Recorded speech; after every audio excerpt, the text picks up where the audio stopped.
Hey, what's going on, guys? This is AndrewChicken, and welcome back to another video. Today, we are going to be going over all of the PTS balance changes for the RWBY update that you might have missed. Now, of course, we went over all of the major balance changes for the RWBY update in a separate video, but these are the changes that were specifically made during the PTS cycle that weren't originally listed in these update notes. So let's go ahead and get started with Androxus. Now, Androxus' Curse Revolver talent is, of course, getting reworked next patch, because his Curse Revolver is basically getting put into base kit, but slightly worse, and so the new talent basically gave him burn damage on his revolver, so just a straight DPS increase, and it also gave him that DOT, which sort of acts as a pseudo reveal.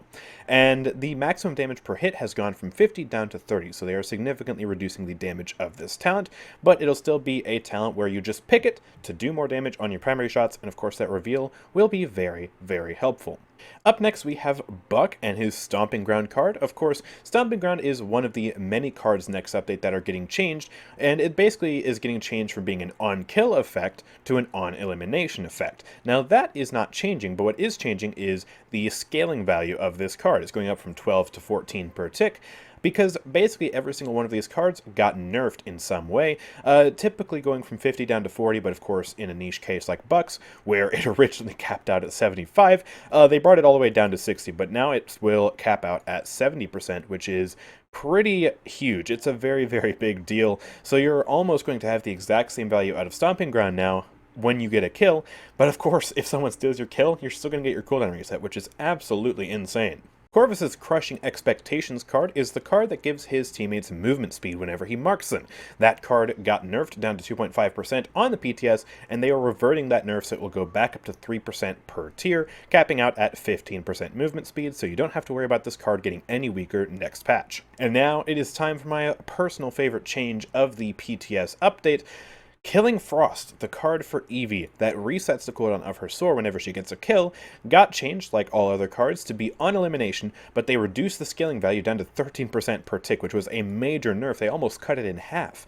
And that nerf to the percentage got completely reverted. So we are back up to 100% reset on the Killing Frost on Soar whenever you max it out, and you have it at level 5, which is a big, big deal. Now, the reason why this is such a big deal is because in your typical Snow Globe or Over the Moon build, you would be running this combo of cards, Killing Frost and Impact. You would put Killing Frost at 3, Impact at 4, so you would get that perfect 100% reset on Soar, but you would also get 40% cooldown reduction on your Blink and your Ice Block, which is really, really powerful reset.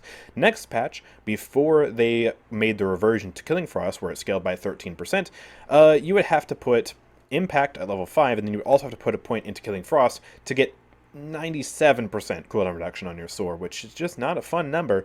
But it required you to put 2 extra points into these cards, meaning you would have to take points out of either Swift Witch, Cantrip, or whatever cards you have in your build.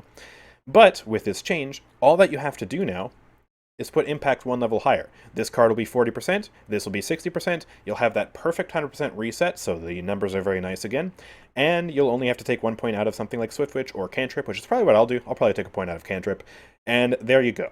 There is your Snow Globe build. Also, if you're someone like me who enjoys having Soar reset in your Wormhole build, but not necessarily running Killing Frost and Impact because that's a much more expensive combo, then you would do something like this, where you'd put Killing Frost in at level 5 and then have the rest of your Wormhole cards as per usual.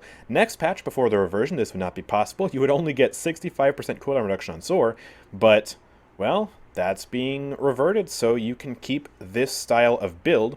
Or if you're one of those Over the Moon players who only uses Killing Frost, that will be fine as well. This basically just saved so much of Eevee's build diversity, and it's an amazing change for someone who enjoys Eevee as much as I do. Next up, we have another reversion for Furia. Now, it says here that it's for the Pyre Strike, but I assume that they mean Solar Blessing, because they added a delay period during which you could not stop the beam on Solar Blessing, and they've basically gotten rid of that, so you can press Solar Blessing, you know, tap your beam, and then tap it immediately again to stop it right on top of your face. You can do that now, just like you could before. They basically just got rid of this, so you don't have to worry about this making it into live. Alright, now we've got a bunch of strange Grok changes.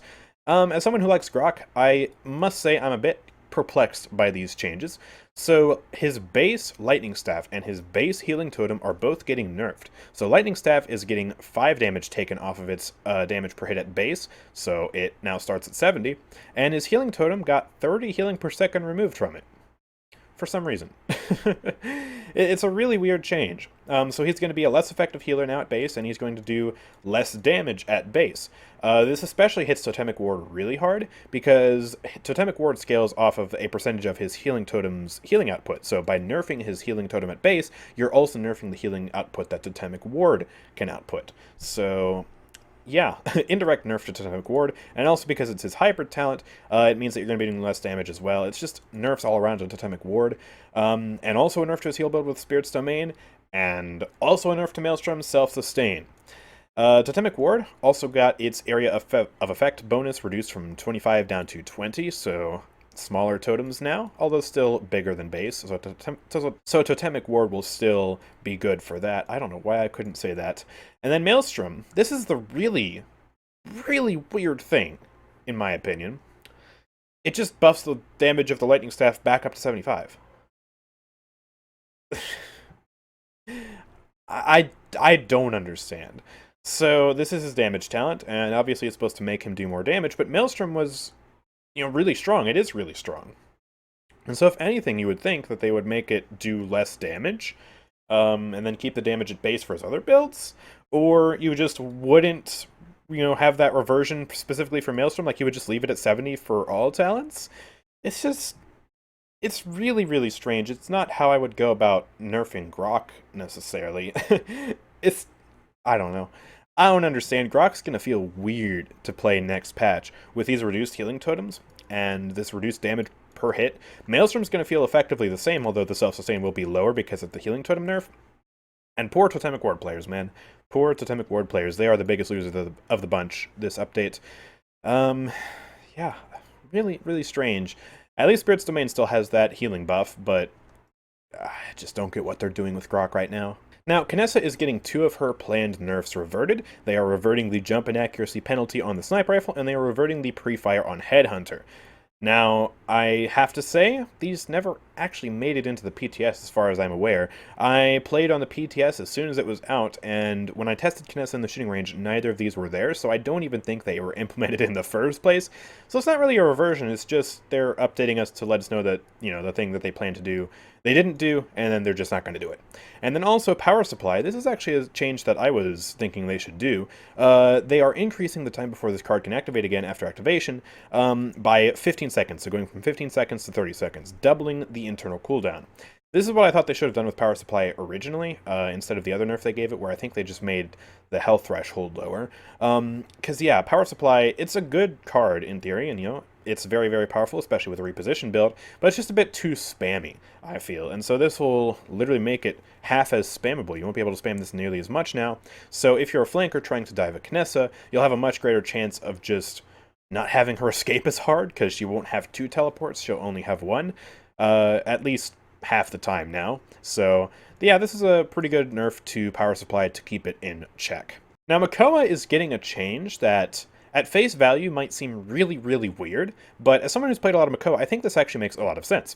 So Mako's cannon is getting its reduced, or its effective range reduced from 80 to 75 units. So a 5 range nerf to Mako's cannon? What? That doesn't make sense. Well, actually it does, and it's because this effective range of 80 actually messed up people's hooks. So the way effective range works in this game is that whenever someone is out of your effective range, their health bar is orange, but as soon as they get into your effective range, they turn red. And whenever someone's in Mako's effective range, they are able to be hooked, or at least that's how it's supposed to work. So like, this Ying is red, I can hook her, just like that.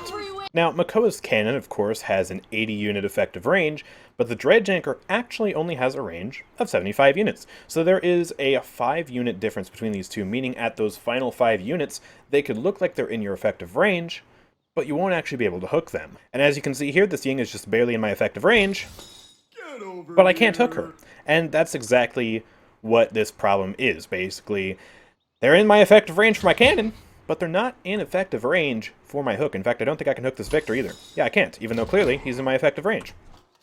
So that's what this change is going to do. So yes, it's technically a nerf to Makoa's range damage on his cannon, not by a lot, but it'll basically make it so that you don't have that discrepancy, and you know that if someone's outline is red, you will always be able to hook them, which is a very good change for Mako players, and it'll make him a lot more consistent, especially for those who don't know about this little interaction, because the interaction simply won't be there anymore.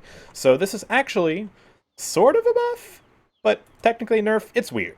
But anyways, we've got a few more changes to cover. So Sati is getting a base health nerf, going down from 2200 to 2100. So this will make her just a little bit less tanky, and coupled with the fact that Haven and Veteran are getting more expensive, well, she's going to be a lot less survivable. But of course, the values of Haven and Veteran also did go up, so maybe the buffed Veteran will sort of cancel this out, even though it is more expensive? I don't know. Just a very minor change for Satya ultimately. Skye is also getting her preparation buffed, so for those who are unaware, preparation is getting reworked next patch, so that it basically will give her 75% damage reduction during her hidden, as well as 20% movement speed, but it will only last for a maximum duration of 2 seconds, and you cannot increase it any further. But now it's 3 seconds, so you get literally 50% more duration out of this, which will definitely help out. But it doesn't change the fact that the cooldown is still really long, and it still doesn't fix base Skye. Skye is just problematic, but I hope that this preparation rework is ultimately healthy for her. We've still got to do a lot more testing with it, of course. And the last change on the PTS is that Life Exchange is getting nerfed. Technically, it's ultimately a buff. Basically, Life Exchange, this patch, is getting a new implementation where it will basically give you cooldown reset if you miss. Basically the same way that Maldamba works, and how Maldamba used to work with the card Eerie Presence. So you miss, you get 2 seconds off the cooldown. Life Exchange at base had this at 3 seconds cooldown, actually. And that caused you to basically be able to machine gun fire the heals without even needing Chronos, because you would run the cooldown reset card on Shatter, and you would just hold right click, and it would literally be like you're using Victor's auto rifle, and you just literally, you don't have any drawback to missing. And so this will give you a little bit of a penalty for missing. You know, it's a 1 second cooldown now if you miss, and it's still way better than old Life Exchange before this update, but it's just a little bit less powerful than it was on PTS. Once you get Chronos 3, though, I think you should still be able to machine gun fire those heals, and so, yeah, you just gotta invest a little bit first. But yeah, those are all of the PTS balance changes that you might have missed because, well, they put them at the bottom of patch notes, even below the bug fixes, and so, you know, you might not have seen these, and of course I haven't made a video on these up until now. So here you go. These are the balance changes. Let me know what you think about these in the comments down below. Personally, I'm so excited. This EV change feels like a breath of fresh air. It feels like I don't have to worry about this patch coming now, because Killing Frost being at 13%, it just doesn't feel right, you know? It just feels weird. So I'm so glad about this change, but yeah, got some good changes here, got some very questionable changes, and we'll just see how much fun this patch is to play, because keep in mind we got all these balance changes, but we got like a billion more balance changes up here. I mean, just look at all this crazy stuff. So yeah, if you want to catch up on all of these balance changes, of course, I will have a link to that video in the description down below. And also, if you want to join my Discord server, check me out on Twitch, do all that stuff, that'll also be in the description. I will be streaming this patch live on Twitch in a few hours from this video's release, actually, so stay tuned for that. And also, if you want to support me, please consider checking out my Nexus at nexus.gg/AndrewChicken. You can buy crystals, the season pass, and more. If you're looking to buy the new event pass, you can buy your crystals to do that at my Nexus, and you'll be able to support me in the process. So definitely recommend checking that out. But with that all being said, thank you guys for watching. I will see you all next time. Peace out.